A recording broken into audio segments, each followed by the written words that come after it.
Foundation Emerson system.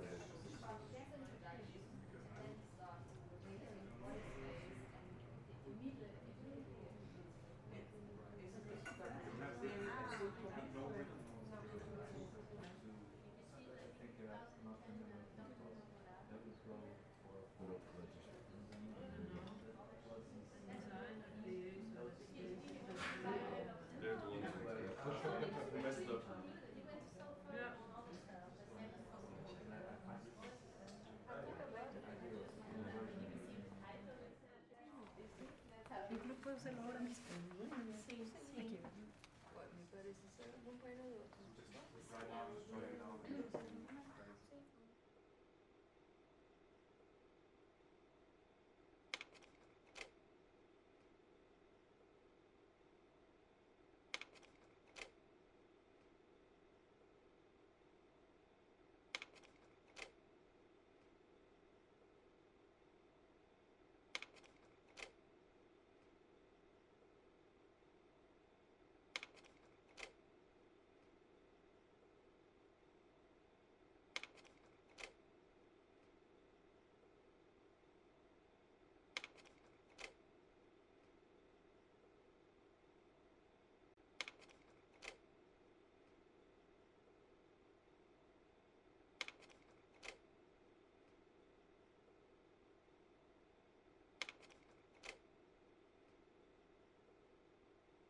Chapitre l'illusion des plans.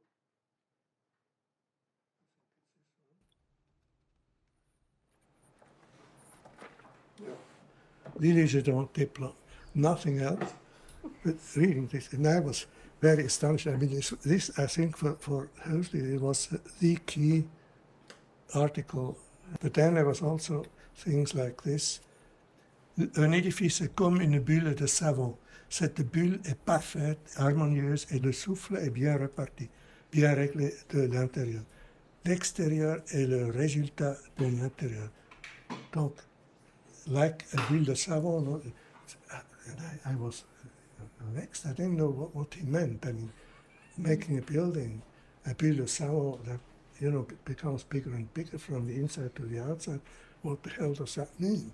And then with, when I taught myself, all these things became very meaningful for me. This I published many, many times afterwards, this hierarchy of spaces and of light and so forth. But this, in fact, is a very, very interesting statement against academism and showing basic rules of architecture. For instance, the axis, and the perception of boxes from a diagonal, from Choisy. And for instance, this I use also for making understanding the Zurich Pavillon, which is a simple box, but it's more interesting if you turn it and see it from the diagonal, and so forth. A very interesting chapter that was very fruitful, in the long shot, but at the moment was very, very difficult to understand.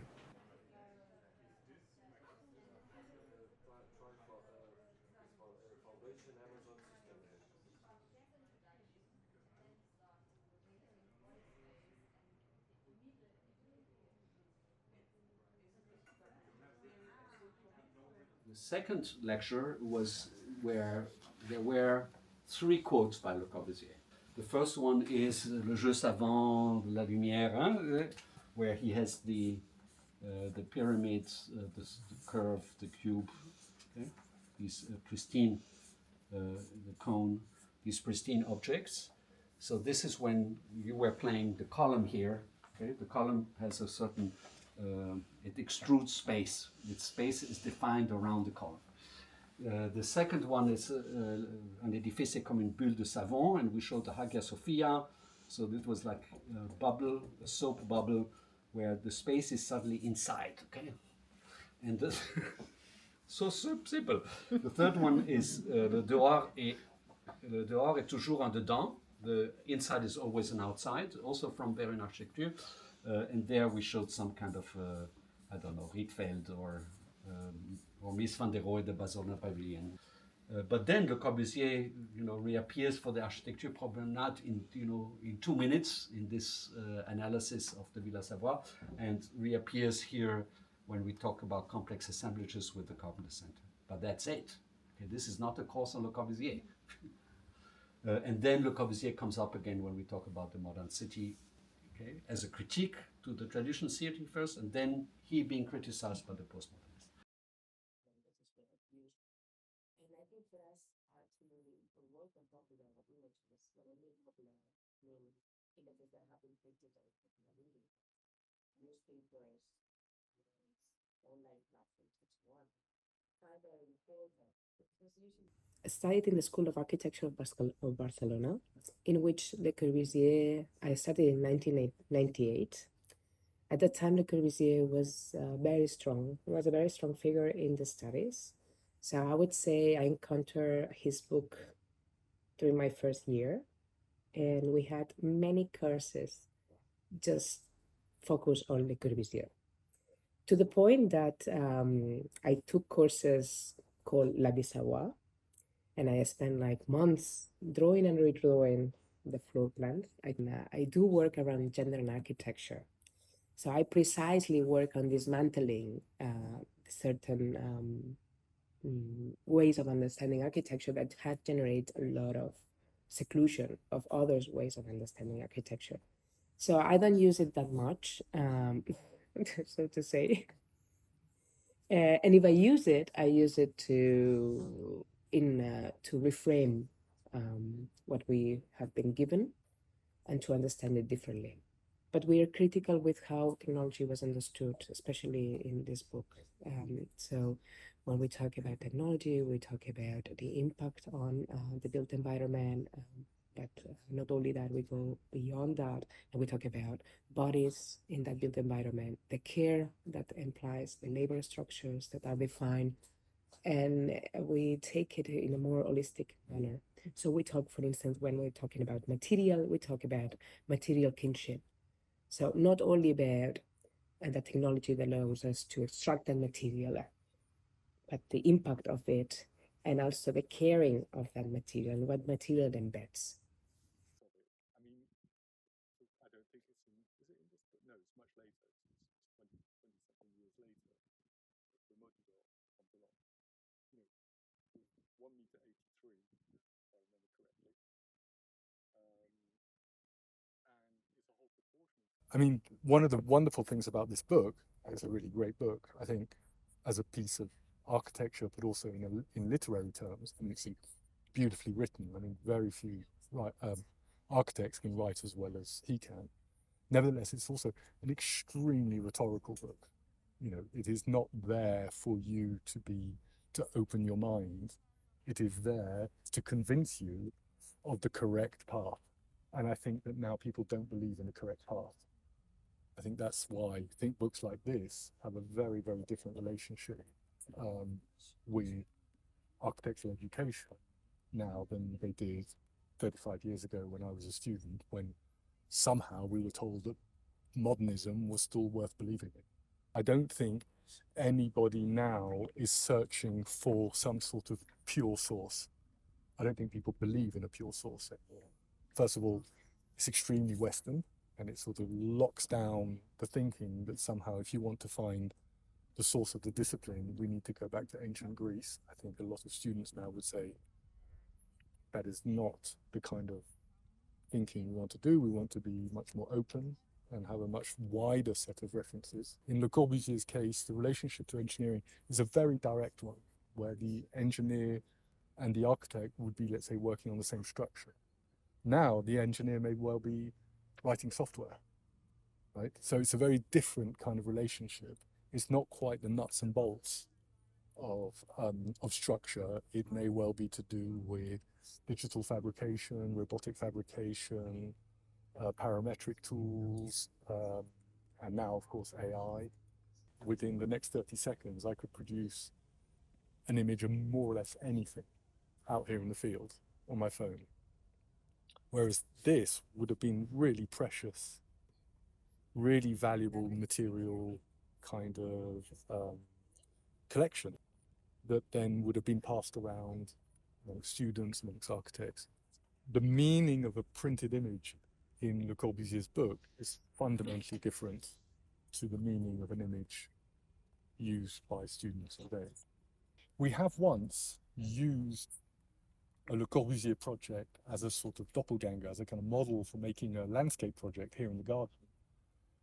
And that was the rooftop, the roof terrace of the Vestighi apartment. Yeah, but that, I would say, that's sort of Le Corbusier taking a rather unusual surrealist turn. It's not sort of mainline Le Corbusier. It's sort of quite sort of fringe Le Corbusier.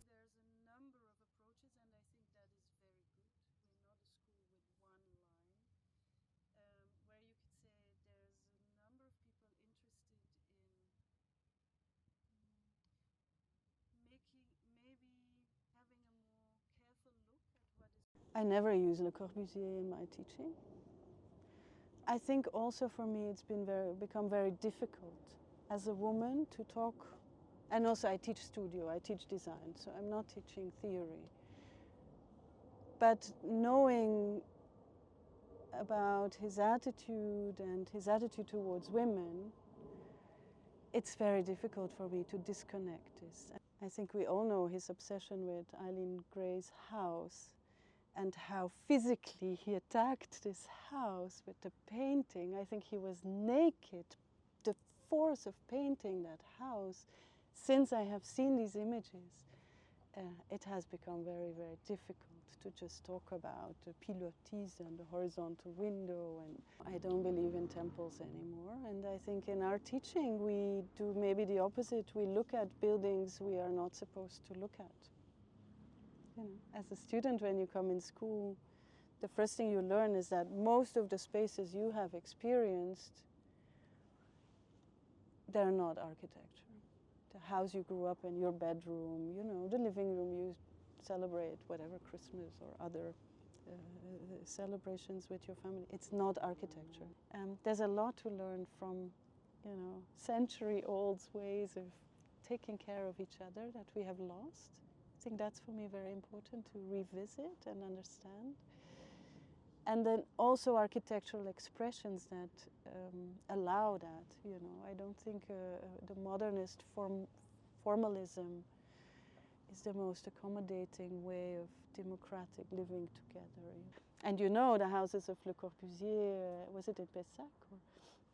The ones that people have totally accommodated and made their own. There's a beautiful movie about that, where, you know, on the one hand you have the knowledgeable people with a lot of taste moving in and restoring the house back to how Le Corbusier had meant it. Ooh, and you can't move a table and everything, you know, the right paintings. And then you have others who sort of say, well, we have more children, we put a wall in, and the garage we use as a workshop, and we build a shed, and you hardly recognize what the house was at the first place. And then you can wonder, so how democratic is it? Because this appropriation of the house by Le Corbusier is seen as like it's a catastrophe, you know. How dare you touch the house that is so well thought for you to be happy in the way that makes you happy. So I don't think, yeah, voilà.